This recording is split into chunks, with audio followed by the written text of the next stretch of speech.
Seun took every coin Adaeze had saved across 12 years of marriage and used it to fund a wedding with another woman. He did not apologize. He did not lower his voice. He looked directly at his wife and told her that her money had bought him a better future.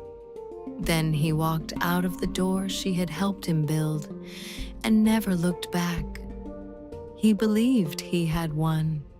What happened next proved that some victories are only the beginning of a much longer fall.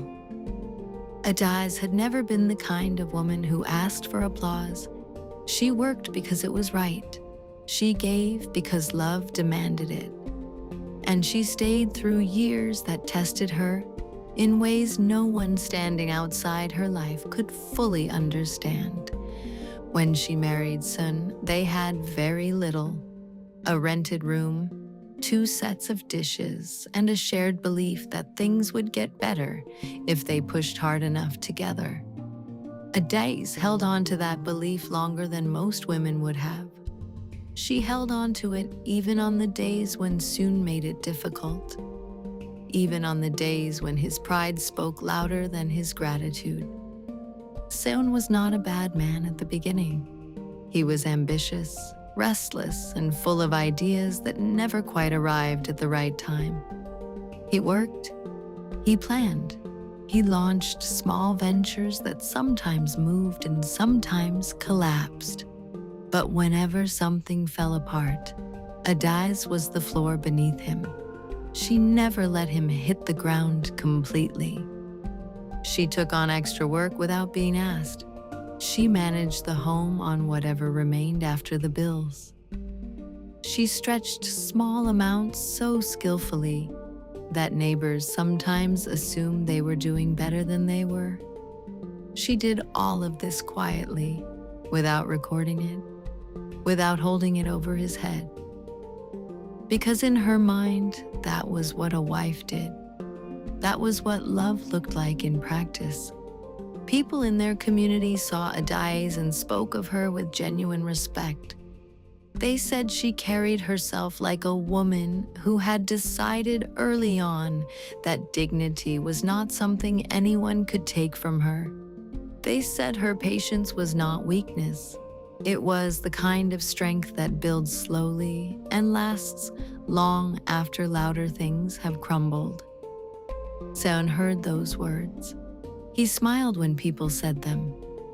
But somewhere beneath his smile, something else lived. Something that did not feel honored by his wife's goodness. Something that felt quietly cornered by it. A woman that capable, that patient, that respected. She reminded Seun of everything he had not yet become. And instead of letting her strength lift him, he began to resent it. The change in Seun did not arrive loudly. It came in the way most dangerous things come. Quietly, gradually, in small moves that could each be explained away individually, but together told a story. He started staying out later without explanation. His phone became a private territory. When Adaeze asked about the business, he answered briefly and changed the subject. The conversations that once stretched into the night now ended in minutes. Adaeze noticed she was not foolish. She had loved this man for 12 years, and she knew the shape of him well enough to feel when his shape had changed. She tried to address it gently. She asked questions. She created openings. She gave him space and then closeness, and then space again, trying to find the right key for a door he had quietly locked from the inside. Seun did not respond to any of it. He was already somewhere else in his mind, and the someone else pulling him there had a name. Her name was Zara. Zara was from a wealthy family in the north of the city. She was educated, polished, and beautiful in the kind of way that made rooms rearrange themselves when she walked in. She wore her family's money with the ease of someone who had never wondered where the next meal was coming from. She spoke with a confidence that people often mistook for wisdom. And she looked at Seun the way Adaeze used to look at him in the early years, like he was the most capable man in any room. That look was a drug to a man whose pride had been quietly starving. Seun told himself that what he felt for Zara was different from what he had with Adaeze. He told himself it was not comparison. It was evolution. He was growing, and Adaeze, faithful and steady as she was, belonged to the version of him that no longer existed. He deserved something that matched the man he was becoming. He repeated those words to himself until they felt like truth. They were not truth. They were preparation. He was preparing himself for something he already knew he was going to do. The morning Seun told Adaeze he chose a Saturday. The house was quiet. The light came through the kitchen window the way it always did on clear mornings. Adaeze was making tea when he sat down across from her and folded his hands on the table like a man about to conduct a business meeting. He told her he wanted a divorce. Adaeze set down the cup slowly. She did not flinch. She asked him one question. Why? He said he had found someone else, someone more aligned with where he was going in life. He did not apologize. He did not hesitate. He simply laid the words down between them like stones and waited. Adaeze looked at him for a long time. She saw a man who had made up his mind long before sitting down at this table. She saw a man who had already moved on inside and was only now informing her of what he had decided. She asked one more question. The money she had been saving, the account she had been building for the last 4 years, the one she had told him about, the one she said was for their future. What would happen to it? Seun met her eyes and said that he needed it. The wedding would cost money. Zara's family had expectations. He had already used it. The silence that followed was total. He had taken the money before telling her. He had gone into the account she trusted him with access to, withdrawn everything, and spent it on a wedding to another woman. 12 years of her work, 4 years of her deliberate saving, gone. Before the conversation had even begun, Adaeze did not scream. She did not throw anything. She stood up from the table, walked to the bedroom, and sat on the edge of the bed in complete stillness. She sat there long after Seun had left the house, long after the tea went cold, long after the morning light shifted across the floor. She had not cried yet, not because she was not broken, but because the kind of pain she was feeling had not yet found its way to tears. It was too deep for that. It was the pain of a woman who realizes that the life she spent years building had been taken from her by the very person she built it with. Outside, Seun drove toward Zara's family home to finalize the wedding arrangements. He felt light. He had done the hard part. Everything from here was new beginning. He did not once look in the rearview mirror. The wedding between Seun and Zara was the kind of event that filled the mouths of the city for weeks. Zara's family spent generously. The venue was large, the guests were many, and the photographs that spread across social media made it look like a celebration pulled from the pages of a magazine. Seun stood in every picture with the posture of a man who had arrived, like someone who had traded up and wanted the world to witness the transaction. People from their community saw those photographs. Many who had known Adaeze through the hard years looked at them with a complicated silence. They said nothing openly, but the unspoken verdict was clear in their eyes. What kind of man does this to a woman like her? Adaeze did not see the pictures. She had already made a decision. The same day she sat on that bed in the quiet house. She decided she would not spend one more minute of her life waiting for someone to recognize what she was worth. She had spent 12 years doing that. It had cost her everything. It would not cost her any more. She reached out to her older sister, packed what she had left, and she began. Not where she had been. Forward. Entirely forward. The first months were the hardest. Adaeze had no savings left, no security, only the skills she had spent years developing while supporting someone else's ambitions. She started with the one thing that had always come naturally to her. She understood money. She understood how to manage it, move it, and multiply it carefully. She had done it for years inside a marriage that never fully honored her for it. Now she did it for herself.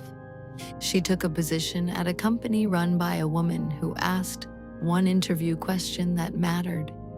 Not about certificates or titles, but about how she handled difficulty. Adaeze answered without performance or rehearsal. She simply told the truth. The woman hired her that afternoon. 3 months later, Adaeze had identified operational gaps in the company's finances that no one had noticed. She brought solutions, not just problems. Her employer took notice in the way that serious people take notice, quietly at first, then with increasing certainty. By the end of the first year, she had been promoted twice. She saved with the same discipline she had always had, but this time, no one had access to what she was building. This time, it was entirely hers. Meanwhile, far across the city, the life Seun had purchased with her money was beginning to show what it was really made of. Zara was not what Seun had imagined from the inside. The woman he had watched from the outside, polished, confident, easy, was different in the privacy of their home. The confidence became control. The ease became expectation. Zara had grown up in wealth, and she carried its habits without awareness of their weight on other people. She wanted things done in specific ways, and she did not accept alternatives. She spent freely and became cold when Seun raised concerns about pace. She had opinions about his business that she delivered not as suggestions but as corrections. And when he did not respond quickly enough to her preferences, she did not soften. She withdrew. Seun had chased admiration and found something more complicated. He had wanted a woman who looked at him like he was already everything. What he discovered was that Zara looked at him like he was a project that had not yet met its deadline. The excitement of the early months faded faster than he expected. He found himself working harder than ever, not to build something meaningful, but to maintain appearances. Zara's family watched.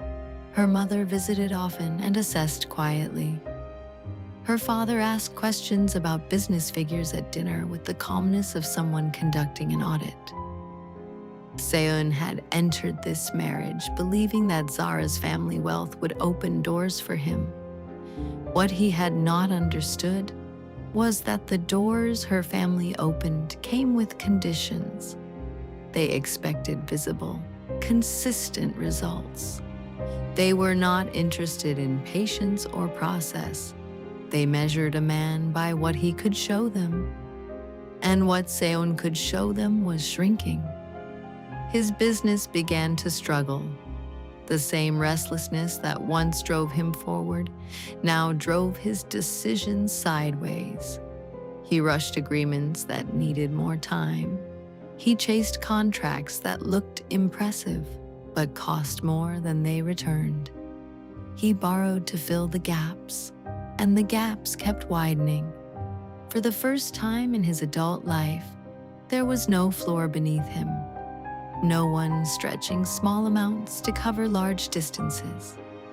No one sitting quietly across from him saying, "Try again tomorrow. I am still here." He had traded that for something he could take photographs with. And now, the photographs were the best thing left.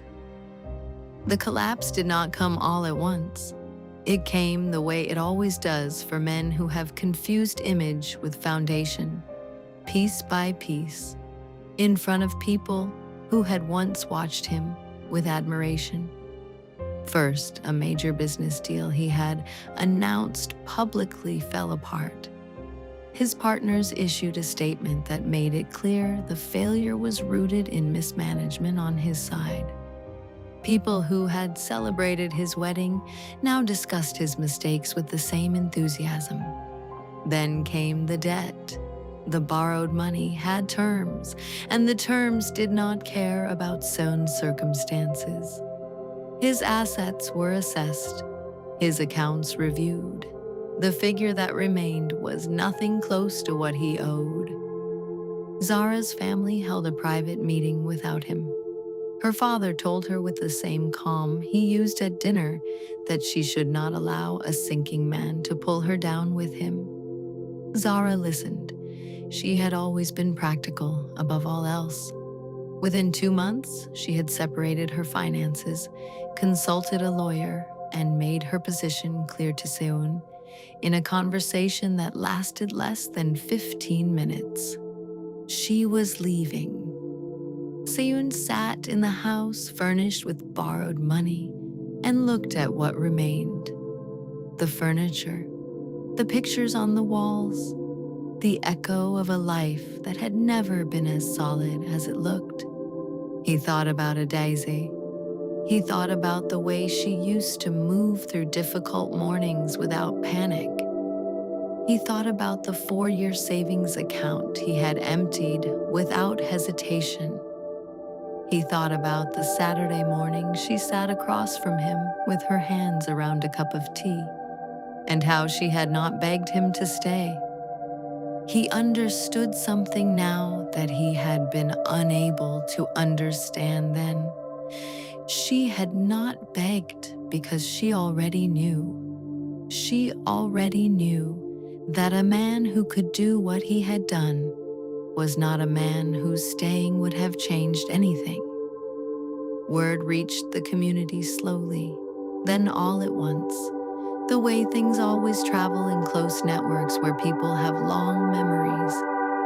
The man who had taken his wife's savings and thrown a grand wedding with another woman was now being left by that woman while his business lay in pieces. Some people said it quietly, with the restraint of those who knew better than to celebrate another person's suffering.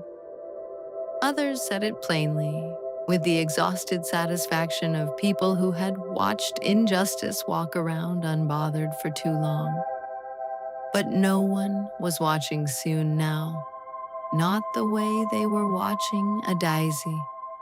Her name had begun to mean something in different circles, not because she had announced her comeback or sought recognition, but because the work was visible and the people who benefited from it spoke. Her employer had trusted her with a senior role that gave her influence over decisions that mattered. She had begun consulting on the side, using the same financial instincts she had spent years applying to someone else's future. She was building something that carried her name, something no one could access without her permission, something no account number and no signature could quietly empty. One afternoon, her employer called her into the office and placed a proposal on the desk. A partnership, her name, her skills, a formal share in something she had already helped build. Adaeze sat with that paper for a long moment. She thought about a rented room with 2 sets of dishes. She thought about the long years of stretching and managing and believing. She thought about a Saturday morning and a cold cup of tea. Then she picked up the pen and signed. Seun came to find her once. It was evening, and the city had settled into the kind of quiet that makes honesty easier. He stood outside her office like a man who had spent a long time deciding whether he deserved to knock. He knocked. When Adaeze appeared, she did not look surprised. She looked like a woman who had expected this moment and had already decided how she would carry it. Seun spoke without rehearsal. He told her he had been wrong. He told her he had taken what she built and treated it like it was his to dispose of. He told her that the years he had dismissed as ordinary had been the only years of his life that carried any real weight. And he had not understood that until all of it was gone. He did not ask for forgiveness in the way that expects restoration. He asked for it the way a person asks when they know the damage is permanent and they're only trying to lay down the thing they have been carrying. Adaeze listened to all of it. She gave his words the full attention they deserved. Then she spoke. She told him she had stopped being angry a long time ago, not for his sake, for her own, because anger towards someone who had already left her life was an expensive thing to maintain, and she had better uses for her energy. She told him she forgave him in the way that closes a chapter cleanly, not in the way that opens a door. She told him she hoped he would learn what he needed to learn. She told him she hoped life would be kinder to him than his choices had been. Then she said goodnight. She walked back inside and returned to her work. The door closed behind her with the gentle certainty of something that had been decided long before this evening. Outside, Seun stood in the quiet street and understood with complete clarity that some things cannot be bought back, not with money, not with words, not with regret. Some things, once released, become unreachable, not because the person is cruel, but because they have grown beyond the space where that thing was ever possible. He had held a rare thing in his hands. He had treated it like it was ordinary. Then he spent it on something that turned to dust. That was the true end of his story. Not a dramatic collapse, not a public judgment, only the slow and total understanding of what he had destroyed and why it would never return. There is a kind of woman the world does not always see clearly. She does not announce herself. She does not present her sacrifices for appraisal. She simply works, holds, carries, and builds. She pours herself into things that other people benefit from without always knowing the full cost of what she gave. The world does not always honor that woman in the moment, but time is patient and truth is thorough. What is rooted will grow. What is taken will return, informs the taker never anticipated. And the woman left with nothing will one day stand in a place built entirely by her own hands, while the person who underestimated her spends the rest of their life knowing exactly what they gave away. Adaeze did not need Seun's regret to complete her story. Her story was already written in the work she did, the decisions she made, and the life she rebuilt from a morning that tried to break her. She had not been destroyed. She had been redirected. And the direction she went was somewhere he could no longer follow. May every sacrifice you have made in silence be returned to you with interest. May every season in which you were taken for granted become the seed of a harvest that surpasses everything you lost. You gave your best and it was not honored, but God saw it, every single moment of it. And what was taken from you by careless hands will be restored by faithful ones. May the person who underestimated you live long enough to understand the full weight of what they dismissed. Not so that you may watch them suffer, but so that the truth may stand complete, so that what was done in the dark can be seen fully in the light. For those sitting with fresh betrayal right now, in the house, at the table, in the silence after someone has walked out, hear this. The pain you feel today is not the end of your story. It is the turning point, the place where the road bends and something greater begins. Do not let anyone convince you that being loyal and being deceived means you were foolish. It means you were real, and real people are rare, and rare things always find their value. May your hands build what no one can take. May your name carry weight in rooms that the one who left you will never enter. May you rise so quietly and so completely that by the time the world notices, you are already settled in what God prepared for you. You are not what was done to you. You are not the empty account, the silent bedroom, or the wedding that happened without you. You are the woman still standing, the woman still working, the woman who decided that her story was not over, and it is not over. In the mighty name we pray. Amen.